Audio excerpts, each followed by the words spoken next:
Hello everybody, and welcome to Storm Reads, and it's time for a daily reading vlog.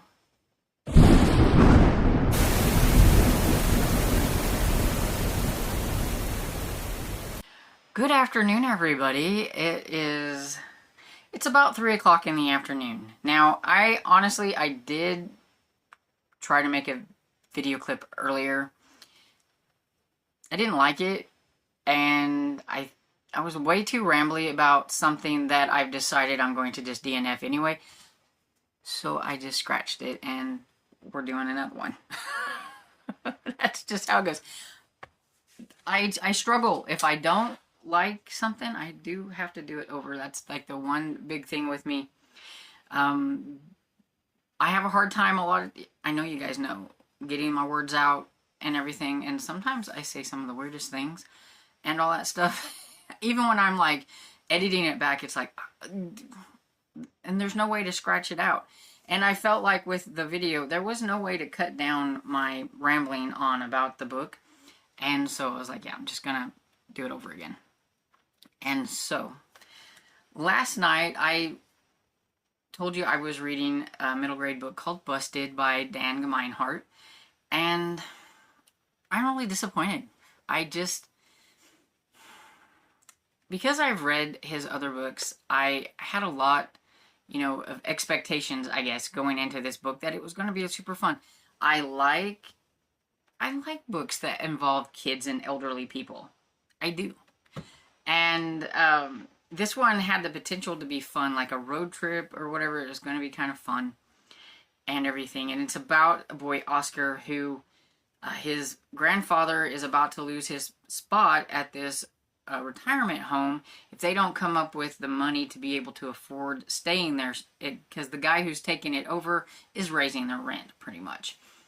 And so this kind of curmudgeon that's kind of new to the place tells Oscar, that if he helps him get out of the place, because he wants to be busted out of the joint, kind of, if he helps him, then he had a lot of money and he would give him some of it.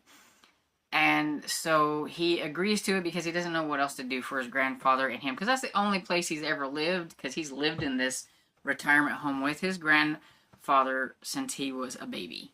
So he's pretty much been raised there, and he's gone to quite a few funerals and all that kind of stuff. And so he does so, but the curmudgeon has a very foul mouth. He can't go a sentence without saying the F word. But it's a middle grade book, so you don't want to put that in it. So Oscar thinks that, some of the people that he's been around has always told him, to just think of like a different word, or just to hear a different word or whatever. And so what we're getting is what Oscar is hearing. And so Oscar uses the word quack. So every time the older guy says the F word, it's quack. Why do you even have to put an old man who says that kind of stuff in a middle grade book in the first place? And then replacing it with the word quack doesn't necessarily make it any better, because then you've just turned quack into a bad word. So, no, I don't need that in my middle grade books. I don't. It makes me very aggravated. Very, very aggravated, because I really had high expectations for this book. And it's not like that the old man says that word on occasion all the time. So all you're hearing through this whole entire book is quack, quack, quack, quack, quack. And there's just no need for it. There's not. And then when they're out on their little road trip and everything, the old man wants to go to this restaurant where he wants to dine and dash. And then he says it's because it's something, a joke between him and the owner from way back, or whatever it is. But I don't know, but isn't that not teaching kids that it's funny and okay to dine and dash? Now Oscar goes back and pays for it because he feels bad, and he takes some of the old man's money and he pays for it. But it doesn't need to be in there. It just doesn't. I'm just very disappointed. And it just aggravates me to the level that I don't want to continue. And so I've decided I'm not. I have too many other books. This one came out in 2025 and I had high expectations for it, but I am very disappointed. And I just can't do it. So I've decided not to. And I need to stop before my blood pressure gets up because I'm very aggravated, if you can't tell. Then I worked on the Case of the Counterfeit Eye by Earl Stanley Gardner, which is the 6th book in the Perry Mason series. And I read a chapter, and this chapter involved the lady and her brother that we kind of briefly met in the end of the first chapter, and kind of what's going on with them, and how the more Perry Mason hears about their story, the more Perry's aggravated at this boy. Because, I mean, he's 22. He's not really a boy, but he knows good and well that he's not going to learn his lesson if his sister bails him out of this problem that they're having, and he doesn't really want to do it. He thinks he belongs in jail.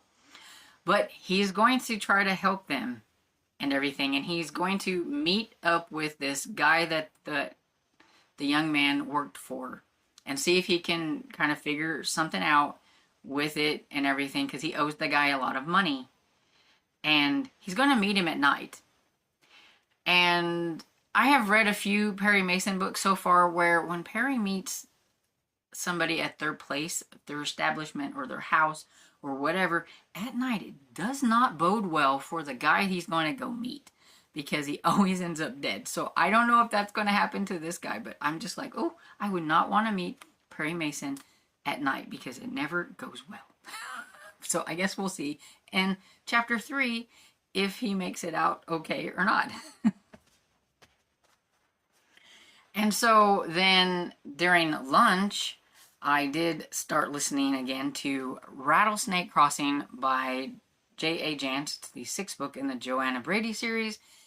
And I liked it, but I don't know if I really liked it. I liked it. There's a few things. It's very emotional, and something happened that I just wish didn't happen. Why'd the author have to go there? It was very sad. Very emotional, very sad. This one had a lot of emotionally sad things going on through it and everything. Kat's very good at this. She had the bad guy pegged from like the second day we were reading. She is the super sleuth of the series, I swear. She's very good at it. I'm not, apparently. But, yeah, so kind of knew who the bad guy was and everything, and we're just kind of letting it, go. But that wasn't, even that. It was Joanna Brady's husband just died in like the first book. We're only on book 6. I don't think that much time has gone from book 1 to book 6. I don't like the author rushing her into a relationship with Butch. I don't. That's just me. I feel like that's just kind of, I don't know, kind of rude to like the whole memory of the first husband. And Jenny's young and she likes Butch. I just have a feeling that she might not like him as much if she finds out that her mother is rushing into like a relationship. Being friends is different than being in a relationship and everything. So I don't know how that's going to go going forward, but I don't know. I like Butch. I don't want them shipped together right now. Down the line a little bit, it would be fine. But that's just my take on that. I think I'm in the minority on that part. But yeah, I enjoyed it for the most part. It was good. And so I feel like I'm in a little bit of a book crisis, or I don't know if it's a reading crisis, not necessarily a book crisis. I want to read all the things. I've said this before, but I am really having a hard time.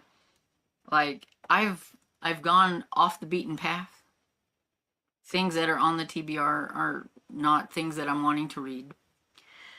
And so I may have just on a whim started another book. And, busted, done busted. And so I needed something else. I could be listening to Devil Hunter. I could be. But no, instead I decided to start Badlands by C.J. Box, which is the third book in the Highway Quartet, which is not necessarily a quartet because there's 6 books in the series. That's neither here nor there. But yeah, so I was looking at Hoopla and CJ Box kind of was there, and I was like, oh hey, I'm reading that one series. I would like to get to the Joe Pickett series, but I feel like I need to finish the small series first. I'm trying to be good and not start another series by the same author when I haven't even finished the other one. I'm trying to be good. Because it is a finished series, and there's only 6 books in the series, and I'm on number 3, so by the time I finish number 3, that would make me halfway through that series, and so I might as well, just make myself do it. And that's my reasoning upon things anyway, and so I'm 8% into that one. And so far, it's okay, but like I said, I'm only 8% into it, so we'll see how it goes from there. Hopefully, all will go well, and I won't start something else by the time I talk to you again. But I'm going to get off of here, and I will catch up with you in a few minutes whenever I get ready to wrap things up. Hey everybody, coming in to wrap everything up for the night. I forgot to even let you know what Badlands by CJ Box was about, so this is definitely what I think is a series that you should read in order, because it does mention some things that has happened in previous books that would be spoilery if you read like this book and then go back to the other books. So I do really think you should read it in order and everything. But this one is about a place called Grimstad, North Dakota, and it is a small town that has hit an oil strike. Like, they have struck oil, and so there's a lot of pipeline stuff happening, and people are in and out, and of course with that comes a lot of crime. And it is about a 12-year-old boy who is kind of deemed, he's a paper boy, but he's deemed a little bit slow, but he sees an accident and he ends up finding a bag that has a lot of money in it, but it also has a lot of white powder. And so he ends up taking that with him, which I'm sure is going to get him in a lot of trouble. And we also have Cassie, who is a new detective, and she worked previously with a guy from books 1 and 2. And she is kind of working on a case that involved what happened in like book 2. It's still kind of going on now, which is why you really need to read this in order and everything. And so it took me a few minutes to remember like what happened in the second book, because it's been, like since last year, I think, when I read that. And so yeah, I was like, okay, I've got it. I remember what was going on with that case and everything. And so she's been working with some other detectives and things, because they found the person in a different state and everything, was working with them. And she gets a job offer to go and be the sheriff detective or whatever, I can't remember exactly, in Grimstad, North Dakota, where she's going to end up being a little bit, I think, overwhelmed, because she is new and going into what's happening there and everything. And so I think it's going to be pretty interesting to see how she takes on the case and everything in North Dakota. We don't really know a whole lot about what's going on at this point. I'm in about 23% in. We do know that Kyle has the money, and also that Kyle, I think it's his, I don't know if it's his stepdad or if it's just the guy that his mother, he got an alcoholic mother, and the guy found his stash of stuff that he had found, that Kyle had found. And he tells Kyle not to tell anybody. He doesn't want him to tell the police, doesn't tell anybody. Because, of course, this scumbag lowlife guy has plans for all that and everything. And I don't think it involves letting Kyle have any of it. And so, like there was this one instance, the guy decides to take Kyle and his mother out to dinner, and the mother's like, we can't afford this, because she works at like McDonald's or whatever. It's like, we can't afford this. There's no way I don't even have the money to pay for it and everything. So you know he's using that money and everything to like do whatever he wants and stuff. And so I'm pretty sure that's going to come back to bite them all in the end. Eventually, it's going to get caught up. And I think there's supposed to be kind of like a gang war that's going to be involved in this one. So, and temperatures drop 30 below. So, oof. I mean, it is North Dakota. And I guess this is a good time to read a book about a very cold place, since it's November and it's getting cold in a lot of places. Thank goodness. Right now it's warm here in Missouri. But so why not read a book about a cold place?